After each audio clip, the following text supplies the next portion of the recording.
नमस्कार, मैं मधुर गुप्ता, स्मैव रिसर्च द्वारा आयोजित changing consumer behaviour post lockdown in association with optician India में आप सभी का स्वागत करता हूं।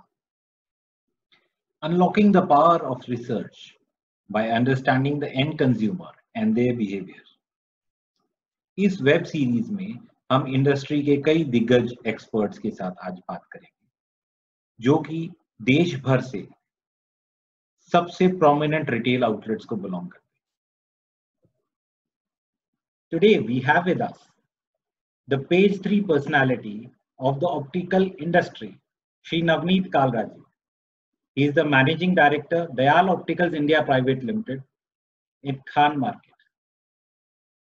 He is a very outgoing, clear-minded and sincere person who is very passionate about work. He never hesitates in calling a spade a spade. He is known in his friend circles for his fun-loving and extrovert nature. He mingles with people effortlessly and is very fond of indulging in conversations as long as they are enriching and invigorating. He simply loves to travel and likes learning more about cultures, food habits, work patterns, business acumen, etc. He is a firm believer in God and in the prophecy of karma. A total disciplinarian and respects others people's time. He is a food connoisseur who simply loves to indulge in different cuisines. His greatest passion is his work and maintains a very prudent and aggressive approach towards his businesses. He does not believe in procrastinating his decisions and always backs himself to see them through. Navneet Kalraji runs multiple businesses across segments. Good morning, sir. How are you? Very well. Thank you very much. So, sir, I'll take you directly to the questions. Yeah. How your consumers have been walking in to the various showrooms? They comprise of mostly the concern towards COVID category, or they are somewhat concerned, or they are least concerned about COVID? No. Everybody is very concerned about it, and they are all worried. And the walk-ins are very, very, very less. Okay.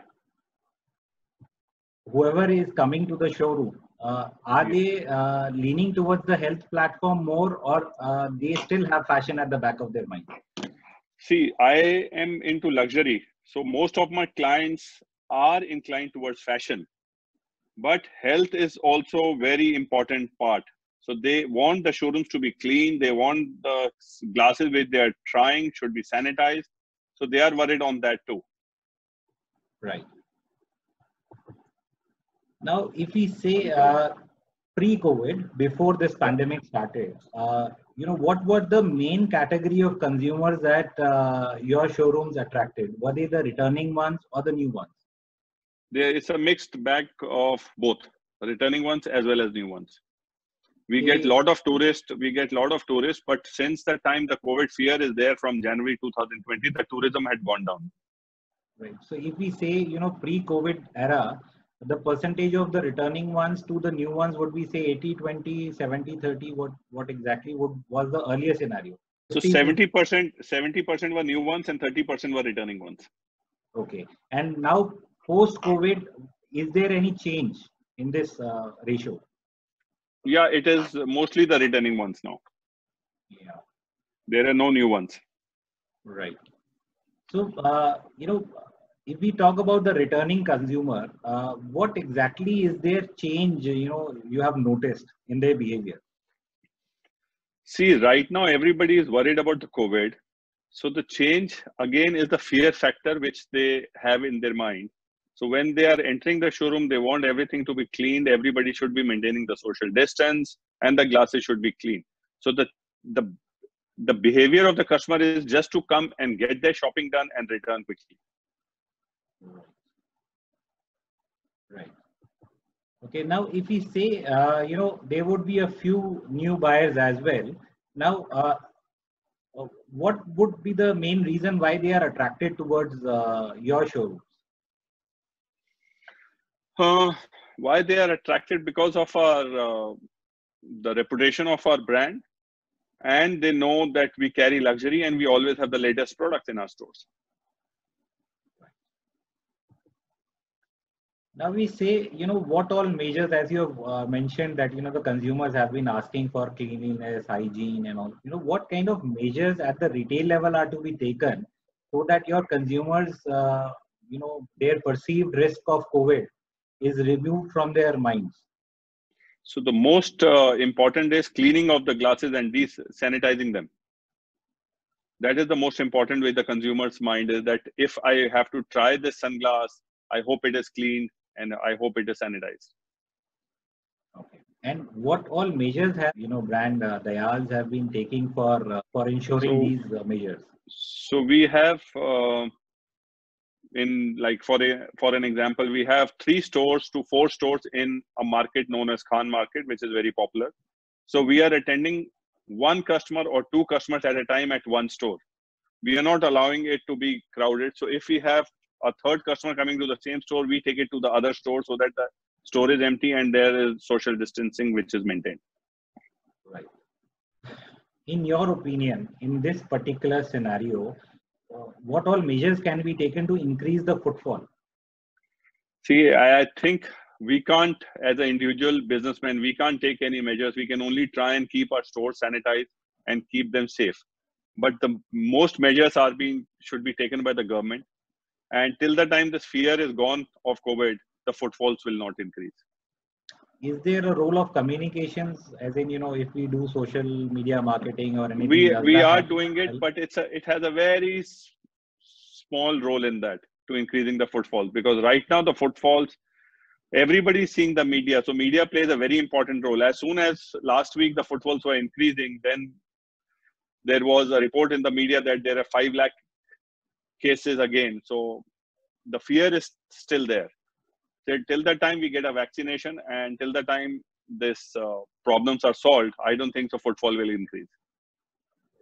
Considering that, people are so concerned, have you noticed any unusual complaints or incidents of your consumers post-COVID? No, not really. Nothing like that. But most of the consumers are happy to get the service at home. They call us up and they try and ask if we can send some glasses or we can send contact lenses home. So we are doing that. We have increased the delivery duration to our customers and we are trying and delivering most of the products to the customers. Right. So again, the next question is aligned to your reply to the earlier question. Now, if we say people are buying online more, they are placing orders on the phone and collecting in person. They are placing orders on phone and asking for home delivery, or they are visiting the outlet and asking for home delivery, or they are visiting the outlet and taking the deliveries themselves. So it's a mixed thing. All of these 5 things are there, but most important is placing orders on the phone and taking and asking for home delivery. So this is the most important, which I'm seeing the trend. Mostly are the risk category, high risk category, who feel it's better to not visit the store. Yes, correct. And they are placing orders on the phone and asking for home delivery. That is I am seeing that trend the maximum. Sure. Thank you. What are the existing consumers looking for? I know yours is a premium luxury store, but have you noticed, whether their inclination towards premium luxury is there, or affordable luxury, or house brands? Where? So I would divide this into a percentage at my store. So for me, still premium luxury is 50 to 60%. And then affordable luxury is 30%. And then 10% is the house brands. Is there a change from the earlier times? No, not really. Not for our type of customers, because we have a very high capital customers who can afford premium luxury. Sure. Okay. Are consumers open to spend more towards lenses and frames? I'm asking from the perspective of upselling. Earlier on, we used to tell them that, this better available products are available or something like that. Is there a time still that we can do that? Yes, we are still trying and doing it, and we are doing upselling. We are upgrading the lenses, and we are trying and educating the customer that lenses plays the most important role. Whether you can buy a cheaper frame, but lenses have to be the topmost category. Now, is there a particular product or product ranges the consumers are asking for post-COVID? Not really. It's the same mix which was selling before. Any noticeable change in the screen time? Because there is a lot of people who are talking about spending a lot of time in front of screens, and then Yeah, people have started asking for the Blue Protect coating, and we were already giving it. So for us, it's not a change. Right. So is there any possibility, in your opinion, where we can arrive at times which were the earlier normal? Yes, it will take time. The government is also not able to answer when this COVID will go down. So I'm expecting it should go down in 1 or 2 months. We should be normal, because I'm seeing the trend abroad. Europe is getting to normal. America is getting to normal. Dubai is getting to normal. So only worry is Beijing. Beijing has got another wave of this COVID. So we are really worried seeing the trend from Beijing, but all the other places are getting to normal. Right. So if I ask you to picture a scenario of how this situation is going to unfold in the coming 2 months and then 6 months down the line. So I want to talk positive about it, but I don't want to say that what government and what the media is saying. But I think in 2 months the scene will be normal, but it would be a new normal. We'll all realize that how important health is to us, because in last so many years we had forgotten that we were all running to make money. We were ignoring our family. We were ignoring our health. So the new normal will be different, and people should change and spend more time with the family and try and be taking all the precautions to be safe. That's my thing new normal would be. And say 6 months down the line, if the situation would, say a vaccine comes out or something, happens drastically towards the treatment. So the actual normal and the fear would go down only when the vaccine comes down. Otherwise, it's only in the hand of God, because the last time, around 100 years back, the Spanish fever went on its own. So there was nothing that anybody could do it. So either the government can take this COVID back, or a vaccine can help. Thank you so much, sir. Thank you so much for your views. We are enlightened. Thank you very much, Madhurji. I hope to meet you in person very soon. Sure. And we can discuss more about how to make the optical industry to a better way forward. Thank you so much, sir. We'll again be in touch with you for a follow-up session, okay, maybe 2 months down the line, and then see how things move forward. Thank you. Thank you. Have a nice day. Thank you so much. Thank you, sir. Thank you. Bye-bye.